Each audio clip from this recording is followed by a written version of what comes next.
You are rolling. We are rolling. Oh my goodness. Hey Goodwill. Hey Petey Twofinger. Hey YouTube. It's Petey Twofinger and I'm doing a Goodwill video. Today's Goodwill stuff that I got a Belkin box.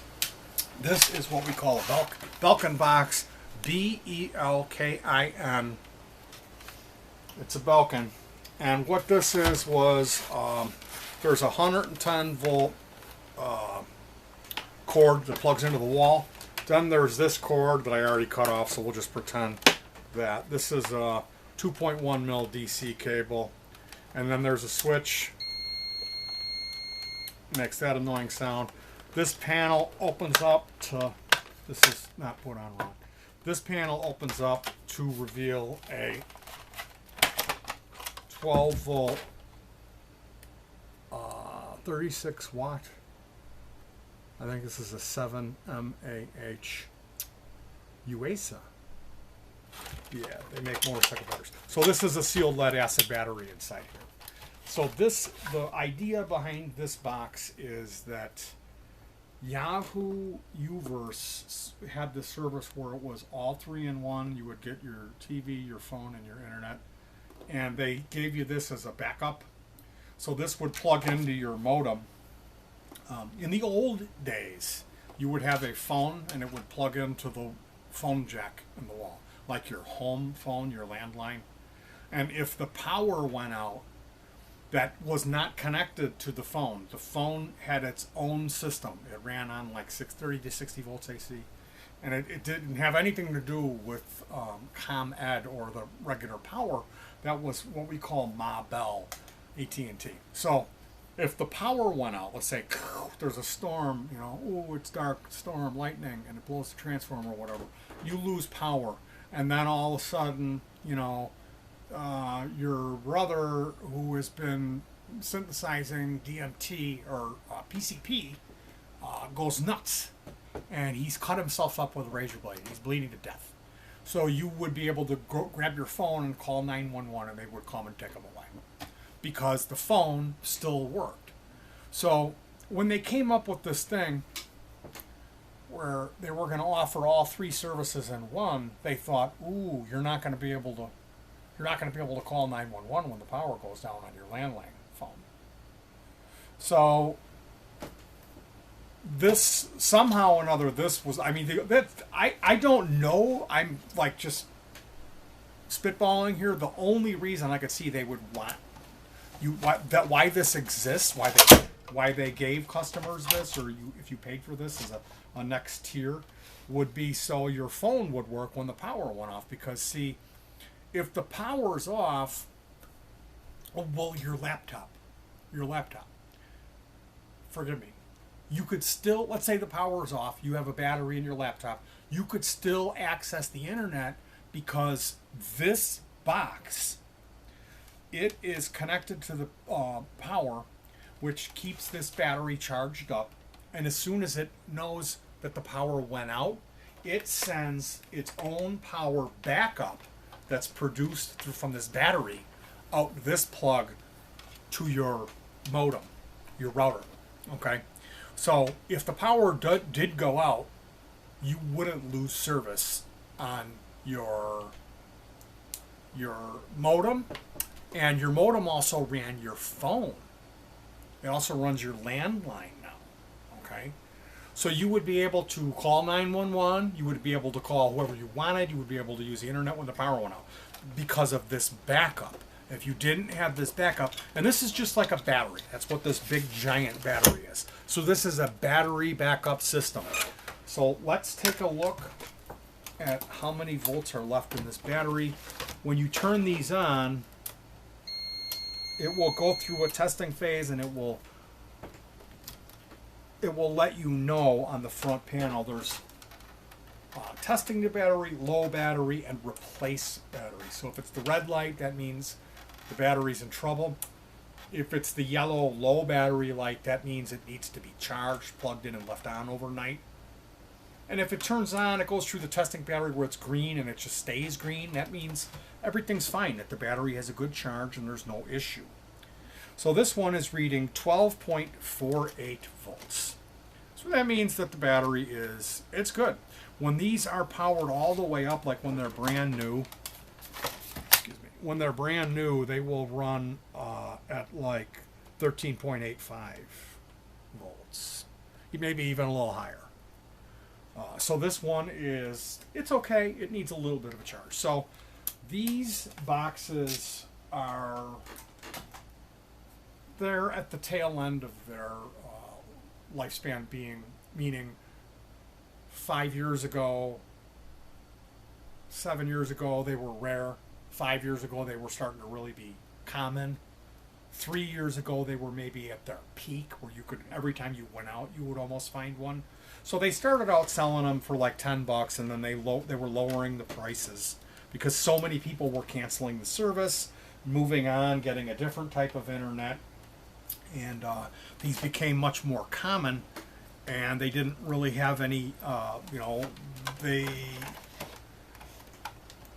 normal people weren't really buying these, so they were pricing them lower. So the prices went from, I've seen them for $15, I've seen them for $10, and then I've seen them for $2.99. That's what I like to pay for these. That's what we paid for this. So if you see a Belkin box at Goodwill, you pick it up and make sure that it's heavy. It's got the battery in it. You plug it in to their test outlet and then turn it on, and you're going to want to wait. It'll flash, this LED will flash, and because the testing cycle takes a while. After maybe a minute or a minute and a half, the red light will come on, and then you know, well, the battery's probably dead. Now, I have been able to take some of those red batteries, if they're, let's say they're only like 8 or 10 volts, and recharge them and bring life back into them. But these, when I get them home, I cut the pigtail offset like that, and then you get this cable, which is, I don't know, it's about 6 feet, 3 meters, and it's a 2.1 mil DC. It's heavy duty cable. So this is a nice cable to have. This is the same jack as the guitar pedals use. So yeah, you get this cable, and then you get this unit, which is a battery charger.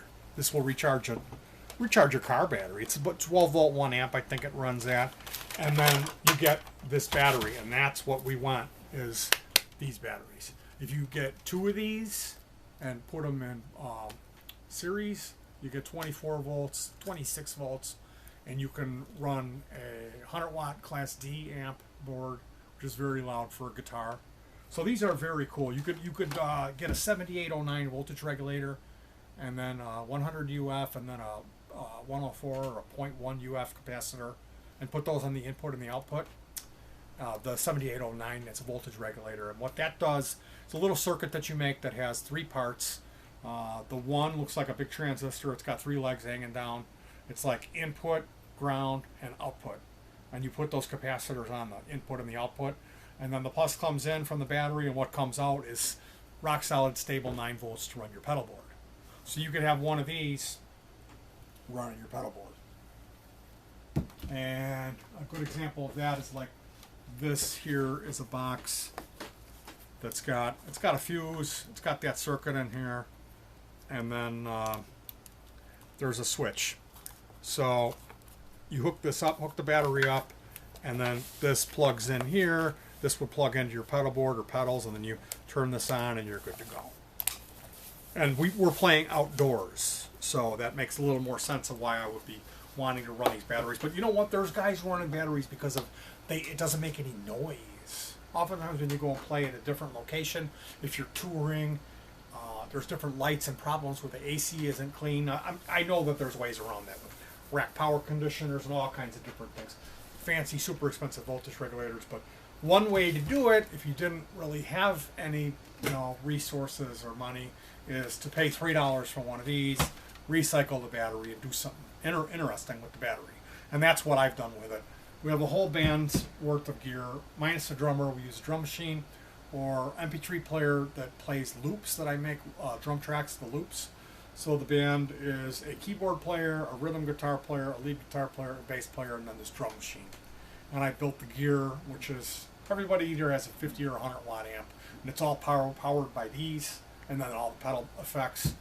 And any video you see on my channel where it's me with some girls playing in the woods, that's my wife and my 2 daughters, and all of that stuff is made possible from these Belkins.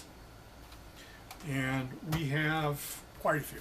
I'm going to guess we have around 50, between 40 and 60 of these batteries we have here. So that is the story of the Belkin. They are kind of drying up, but you can still find them. The thing is that mostly, because they're so old, the people that are giving them up now are, if they've been sitting in their garage for 3 years and they didn't charge it, the battery's going to maybe be dead. But usually, typically, I like to trim this down, get rid of this big safety clip on here.